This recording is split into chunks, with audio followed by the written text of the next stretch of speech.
Tendríamos armas bien, Larry Holmes. A la defensiva en 31 peleas, venciendo a Ernie Shavers y Kenny Norton. Surgió la era de la esperanza blanca. Labradores, bailarines de Gandhi, ganaderos, cualquiera con la complexión adecuada y que pesara 175 libras o más era un rival. El campeón mundial de peso pesado del Consejo Mundial de Boxeo, Larry Holmes. ¿Recuerdas la pelea entre Larry Cooney y Larry Holmes, verdad? Vamos, tienes que recordarla. Fue el enfrentamiento más grande y esperado de principios de los años 80. ¿Pero recuerdas el lado más oscuro de ese combate? La falta de respeto, los insultos e incluso el racismo abierto que Holmes tuvo que soportar como campeón para asegurar la mayor bolsa de su carrera. ¿No está tan claro? Entonces, echemos un vistazo más profundo a los eventos que condujeron a esto y recordemos lo que sucedió, así como el papel que el propio Cooney jugó en toda esa fealdad. Historia. Momento perfecto. Sí, ahí lo tiene claro. La escena de los pesos pesados a principios de los 80 se había vuelto obsoleta. Ali había terminado, Tyson aún no había irrumpido en la escena, y aunque era muy hábil, el público del boxeo no estaba particularmente enamorado de Larry Holmes, el peso pesado dominante que había llegado para llenar el vacío. Estaban listos para alguien nuevo, alguien fresco, y digámoslo claramente, para gran parte de Estados Unidos, alguien blanco. Y de repente apareció Gerry Cooney, un hombre corpulento de ascendencia irlandesa católica, y la América Blanca tenía a su nuevo héroe. A pesar de su relativa falta de experiencia, el enfrentamiento de Cooney con Holmes se volvió inevitable, ya que fue presentado como la nueva gran esperanza blanca. La preparación para la pelea se volvió rápidamente muy divisiva, ya que los promotores impulsaron el elemento racial. Pero ¿cuánto de esto provenía del propio Cooney y de sus propias opiniones racistas? Veamos. Larry Holmes fue uno de los últimos hombres en pelear contra Muhammad Ali y fue el único que logró detenerlo. Su pelea contra Ali fue su octava defensa del título que le había quitado a Ken Norton más de 2 años antes. Y para el momento de la pelea con Ali contra un excampeón que claramente ya había pasado su mejor momento, Holmes ya se había consolidado como el peso pesado dominante en la era posterior a Ali. Hasta ahora no lo ha tocado. Mano derecha, ves cuando Kenny entra. Otro buen golpe ahí. Las derechas están entrando. El problema era que Holmes no era el favorito del público. Tampoco le ayudaba la calidad de los rivales a los que se enfrentaba. Solo podía vencer a quienes tenía delante, y el nivel de sus oponentes era mucho más bajo que al que los aficionados al boxeo se habían acostumbrado a ver en la década anterior, durante una de las épocas doradas del boxeo de peso pesado. Pero eso no era todo. Holmes no era un campeón particularmente interesante, y comparado con Ali, tenía poco carisma. Como dijo un periodista de boxeo, Ali tenía una boca que nunca dejaba de hablar, relevancia política y atractivo sexual. Holmes carecía de las tres cosas. Pero Holmes tenía otro problema también. No era blanco. Recuerden, incluso a principios de los años 80, Estados Unidos era un país mucho más dividido por líneas raciales que hoy en día, y la figura más grande que la vida de Muhammad Ali había dominado el boxeo desde su sorprendente primera victoria sobre Kenny Liston. Aunque tenía muchos fanáticos, muchos otros despreciaban su arrogancia y su bravuconería y estaban felices de verlo marcharse. Pero Holmes no era el hombre que ellos esperaban. Sí, muchos estadounidenses blancos anhelaban un campeón más tranquilo y humilde. Pero lo más importante, aunque no todos lo dijeran en voz alta, querían uno con piel blanca. Entra Larry Cooney. Cooney se crió en una familia católica con raíces irlandesas y su padre lo alentó a practicar boxeo. Después de una respetable pero no estelar carrera amateur, que terminó con un récord de 55-3, se convirtió en profesional y comenzó a hacerse un nombre al registrar 9 knockouts en sus primeras 10 salidas.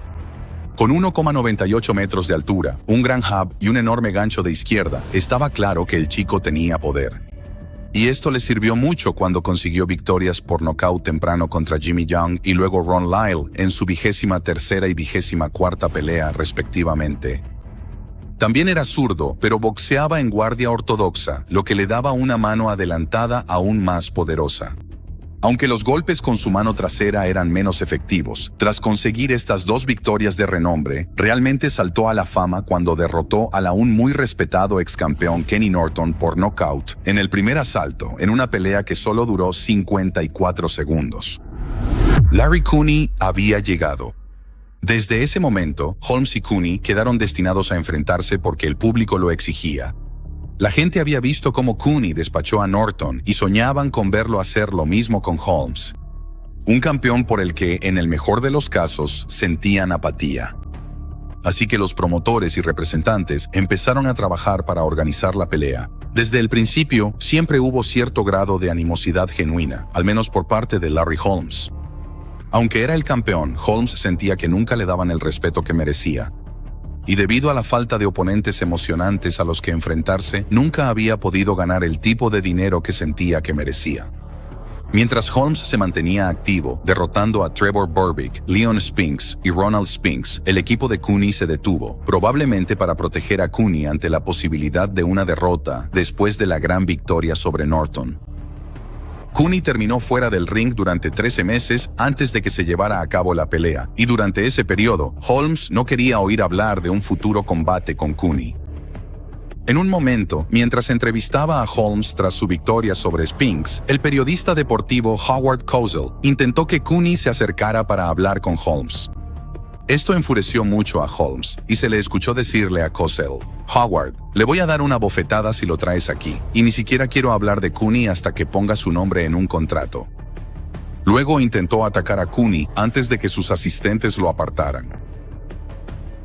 En otras entrevistas, Holmes comentó sobre Cooney: «Si no fuera blanco, no sería nada», lo cual probablemente era un comentario bastante justo, pero demostraba que siempre hubo un elemento racial en el enfrentamiento. Holmes sentía que había trabajado duro por todo lo que tenía. Y le molestaba que a Cooney se le estuviera regalando un lugar en la cima solo por su raza. Pero los promotores, especialmente Don King, aprovecharon el tema racial y lo explotaron al máximo. Sin duda, Cooney era enormemente popular, y gran parte de esto se debía al color de su piel. Pero fue principalmente King quien comenzó a impulsar la narrativa de la gran esperanza blanca, y el público lo acogió con entusiasmo. Y lo mismo hizo la prensa. En la preparación, fue Cooney quien apareció en las portadas de las revistas Time y Sports Illustrated en lugar del campeón. Y para asegurar la pelea, Holmes tuvo que aceptar una división equitativa de la bolsa, aunque normalmente el campeón recibe la mayor parte. Esto permitió a Cooney provocar a su oponente diciéndole: «Me necesitas más de lo que yo te necesito a ti». Lo cual, a la luz de las bolsas previas de Holmes, parecía tener algo de verdad. La pelea iba a ser la más lucrativa en la historia del boxeo, con ambos boxeadores llevándose a casa una suma reportada de $10 millones cada uno. A pesar de la división equitativa, aún representaría, por mucho, el mayor pago de la carrera de Holmes. Así que tuvo que soportar las burlas y simplemente pensar en el dinero. A medida que se acercaba la pelea, el elemento racial del enfrentamiento se volvió más evidente. Se vio a miembros del séquito de Cooney usando camisetas que decían «No el hombre blanco, sino el hombre correcto». Y las celebridades también se involucraron, con Sylvester Stallone visto socializando con Cooney y su equipo. De acuerdo, nadie está diciendo que Stallone, hablando con Cooney, necesariamente tuviera algo que ver con la raza, pero ¿qué hay de esto? Esa noche, se instaló una línea telefónica directa a la Casa Blanca en el vestuario de Cooney para que el entonces presidente Ronald Reagan pudiera llamarlo y felicitarlo después de la pelea si ganaba. No se instaló ninguna línea similar en el vestuario de Holmes. En cualquier caso, las tácticas de promoción funcionaron, porque la emoción y la anticipación alcanzaron su punto máximo. Esa noche, la arena estaba repleta, y millones más sintonizaron desde 150 países de todo el mundo para ver el evento, estableciendo récords como uno de los mayores eventos de televisión por circuito cerrado y pago por evento de la historia. Antes de la pelea, supremacistas blancos habían amenazado con matar a Holmes, y activistas negros respondieron diciendo que estarían allí esa noche, listos para tomar represalias si le pasaba algo a su hombre. La noche de la pelea, esto llevó a que se colocaran francotiradores en los techos de todos los hoteles de Las Vegas que rodeaban el Caesars Palace, donde iba a tener lugar la pelea. Y luego, incluso cuando la pelea estaba a punto de comenzar, Holmes fue sometido a una humillación adicional cuando su nombre fue anunciado primero, rompiendo con la tradición de que el nombre del retador se anuncie primero y el del campeón en segundo lugar. ¿Fue todo esto simplemente inocente o estaba el boxeador blanco recibiendo un trato preferencial injustificado? Tú decides. Y entonces comenzó la pelea y los dos pesos pesados invictos finalmente se enfrentaron en el ring. A pesar de la tensa preparación, cuando los boxeadores chocaron los guantes, se escuchó a Holmes decirle a Cooney, «Tengamos una buena pelea». Y durante gran parte de la pelea, eso fue exactamente lo que hicieron. A lo largo de su carrera, Cooney se había hecho un nombre como un artista del knockout en los primeros asaltos, y muchos esperaban que saliera a buscar a Holmes desde la primera campana. Pero Holmes cambió completamente el guión y mandó a Cooney a la lona antes de que terminara el segundo asalto. Para su crédito, Cooney se levantó antes de la cuenta y fue al ataque contra Holmes, conectando algunos golpes fuertes al cuerpo de Holmes, especialmente en el cuarto asalto. Pero en los asaltos finales, Holmes empezó a dominar mientras la inexperiencia e inactividad de Cooney comenzaban a notarse. Se cansó frente a Larry Holmes. Por eso no hay movimiento. Larry Holmes está en problemas. Después de pelear valientemente con un corte cerca de un ojo, la esquina de Cooney finalmente lo retiró cerca del final del 13º asalto, justo cuando Holmes se acercaba para terminar la pelea. E incluso entonces, el favoritismo hacia Cooney era evidente. Aunque para cualquier observador neutral, Holmes estaba ganando claramente, Cooney aún habría estado por delante en las tarjetas de los jueces si no le hubieran descontado 3 puntos por los golpes bajos que lanzó en los asaltos finales antes de que su esquina lo salvara. Después de la pelea, Cooney tomó muy mal la derrota y se quebró pidiendo disculpas a sus fanáticos en el micrófono durante la entrevista posterior a la pelea. Claramente había sentido todo el peso de la presión que se había puesto sobre sus hombros y nunca volvió a ser el mismo boxeador. Sí, siguió boxeando, pero solo peleó 5 veces más en los siguientes 8 años, retirándose después de 2 derrotas consecutivas contra Michael Spinks y luego un envejecido George Foreman, con un récord final de 28-3 con 24 victorias por nocaut. En los años siguientes, Cooney parecía evitar pelear tanto como podía. Con el dinero que recibió de la pelea contra Holmes, quedó asegurado de por vida y pasó más tiempo en clubes nocturnos que en el gimnasio de entrenamiento. Más tarde, pasó más tiempo luchando contra una relación poco saludable con el alcohol que enfrentándose a oponentes en el ring. Parecía estar psicológicamente destrozado, y a pesar de la promesa que mostró al vencer a Young, Lyle y Norton, nunca estuvo cerca de alcanzar su potencial. La tragedia fue que las cosas podrían haber sido muy diferentes para él. Después de la serie de victorias llamativas que lo llevaron a la pelea contra Holmes y de ser etiquetado como la gran esperanza blanca, lo empujaron a una pelea para la que no estaba preparado. En realidad, era en gran parte desconocido y no había sido puesto a prueba cuando se enfrentó a Holmes. Antes de esa pelea, había derribado a la mayoría de los hombres que se le pusieron enfrente, así que su corazón, quijada y resistencia nunca habían sido puestos a prueba. Mientras Holmes se mantenía activo, a Cooney lo habían mantenido fuera del ring porque sus manejadores no querían arriesgarse a una derrota. Eso pondría en peligro su enorme día de pago. Así que, una vez que comenzó la pelea, después de que Holmes superó sin problemas los primeros asaltos, su mayor experiencia y condición física hicieron que la pelea se volviera cada vez más fácil para él a medida que avanzaba. Curiosamente, el propio Holmes dijo que, con tal vez solo 6 meses más de experiencia, Cooney habría hecho que la pelea fuera mucho más difícil e incluso podría haberlo vencido.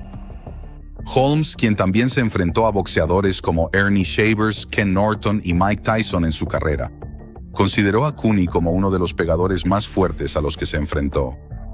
Cooney también creía que con un par de años más de experiencia habría vencido a Holmes, pero como fue así, nunca pudo superar las cicatrices psicológicas que sufrió esa noche para convertirse en el luchador que podría haber sido. ¿Pero era Cooney racista? No. Aunque Don King promovió la lucha en términos raciales y Holmes hizo comentarios que, si bien no eran abiertamente racistas, contenían un elemento racial, Cooney nunca tuvo participación alguna en ella. Su etiqueta de la gran esperanza blanca le resultaba incómoda y a pesar de que su equipo la adoptó, él se distanció de ella. Cooney creía que una pelea se reduce a nada más que la habilidad de los dos boxeadores en el ring. Entrenan, se enfrentan y pelean, y el mejor hombre sale victorioso al final. No tiene nada que ver con la raza. ¿Por qué debería? Y por su parte, Holmes realmente no jugó con el aspecto racial de la pelea, se elevó por encima de ello y compartía creencias similares a las de Cooney, sobre que un combate de boxeo no tiene nada que ver con el color. Los boxeadores pelean en el ring y la presión y todo el ruido vienen de afuera. Después de la pelea, los dos boxeadores se convirtieron en amigos de por vida y siguen siendo cercanos hasta el día de hoy. Y después de compartir el ring en un combate tan cargado racialmente que en gran parte les fue impuesto, quizás ese sea el final más apropiado para la historia. ¿Qué piensas tú? ¿Debería Holmes haber recibido más respeto mientras estaba activo? Al menos ciertamente lo tiene ahora, mucho tiempo después de su retiro. ¿Y crees que Cooney debería haber logrado más? ¿O fue simplemente lo que ahora probablemente llamaríamos un producto del bombo publicitario? Nos encantaría conocer tus opiniones sobre estas preguntas o cualquier otro tema del video, así que por favor, déjanos tus comentarios abajo. Y si te gustó el video, no olvides darle like y seguirnos antes de irte para que podamos seguir produciendo más contenido de boxeo como este para ti en el futuro. Nos vemos en el próximo.